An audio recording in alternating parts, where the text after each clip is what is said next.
C'était vraiment un bel hommage au Blues Café. Et maintenant, on va retrouver une chronique que tu as titulée À la marge, dans laquelle tu vas nous présenter un petit peu les à côté des mots, de l'écriture. C'est ça, exactement. Alors, parmi ces à côté de l'écriture, il y a les pseudonymes d'écrivains.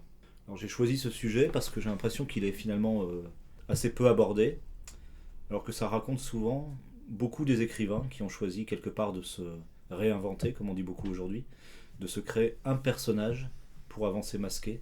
Donc ils ont choisi de ne pas choisir leur nom à l'état civil, mais de se créer un nouveau nom. Ce masque, ce personnage, ça nous permet de faire un petit point d'étymologie, parce que le mot personnage vient du latin persona qui signifie masque. Que permet ces pseudonymes ça permet une mise à distance par rapport peut-être à l'entourage familial ou amical, dont l'écrivain peut parfois craindre les réactions à la publication de thèmes qui ont une dimension intime et qui l'exposeraient trop frontalement s'il ne choisissait pas de pseudonyme. C'est un peu comme je me disais, utiliser il plutôt que d'utiliser le je, qui aurait peut-être un aspect trop frontal quand on s'exprime, quand on se raconte lors de son entrée en écriture en tant qu'écrivain.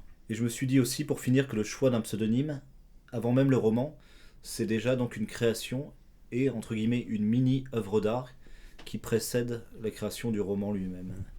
Alors là, ce qu'on va faire, c'est qu'on va parcourir de façon assez décalée quelques pseudonymes d'écrivains célèbres. Voltaire, j'ai appris qu'il s'appelle François-Marie Arouet. Alors on pourrait croire qu'il a changé son nom pour un nom plus classe et plus court, mais en fait c'était pour échapper aux persécutions et aux poursuites judiciaires avec ses œuvres qui à l'époque étaient considérées comme subversives et pouvant quasiment porter atteinte à la sûreté de l'État, on dirait aujourd'hui. Alors il y a également un peu plus tard George Sand qui a masculinisé son prénom, car à l'époque en tant que femme il était très difficile de se faire une place dans le milieu de l'écriture.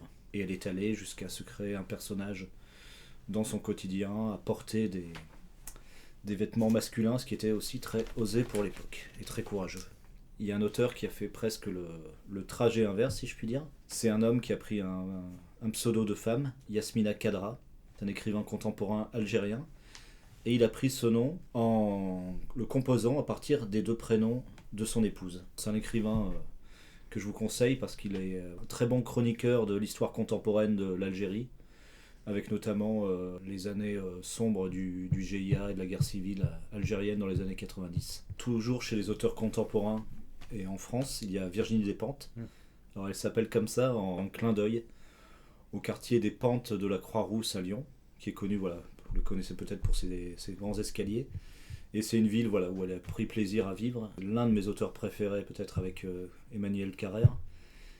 Et c'est assez marrant, c'était très osé son premier roman, il s'appelle Baise-moi. Et ça a dû mettre mal à l'aise énormément d'acheteurs, de lecteurs qui sont rentrés en librairie en disant tout penaud et tout gêné, pardon, vous n'auriez pas Baise-moi. Alors après Despentes, on va parler d'un auteur qui avait aussi une bonne descente. Il s'agit de Marguerite Duras. Alors elle n'a pas écrit Barrage contre le Pacifique en hostilité à la boisson sans alcool des années 80, mais elle a choisi son pseudo par rapport à un petit village du sud-ouest j'imagine qu'elle aimait, où elle aimait passer.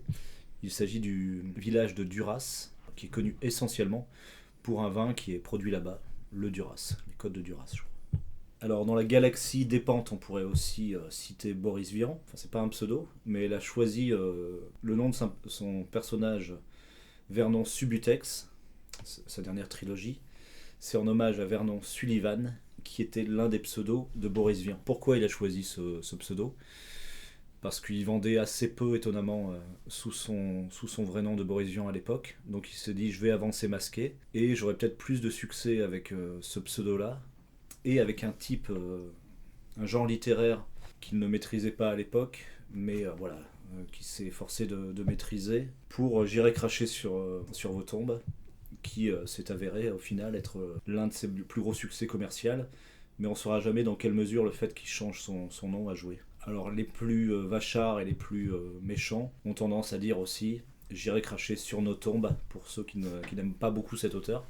Elle a juste changé son prénom, elle s'appelle en fait dans l'état civil Fabienne Claire Notombe. Elle jugeait peut-être que c'était un petit peu trop précieux, voilà, un petit peu trop aristocratique pour quelqu'un qui ne rechigne pas trop à s'afficher lors de ses dédicaces avec une coupe de champagne. Mais bon, on va pas la réduire à ça parce que c'est quelqu'un quand même qui a un vrai art du récit et qui sait se réinventer d'une œuvre à l'autre. Et comme c'est un sujet finalement assez riche et presque inépuisable, je pense que ma prochaine chronique sera consacrée de nouveau aux pseudonymes d'écrivains et on abordera d'autres écrivains qui ont pris forcément d'autres pseudonymes.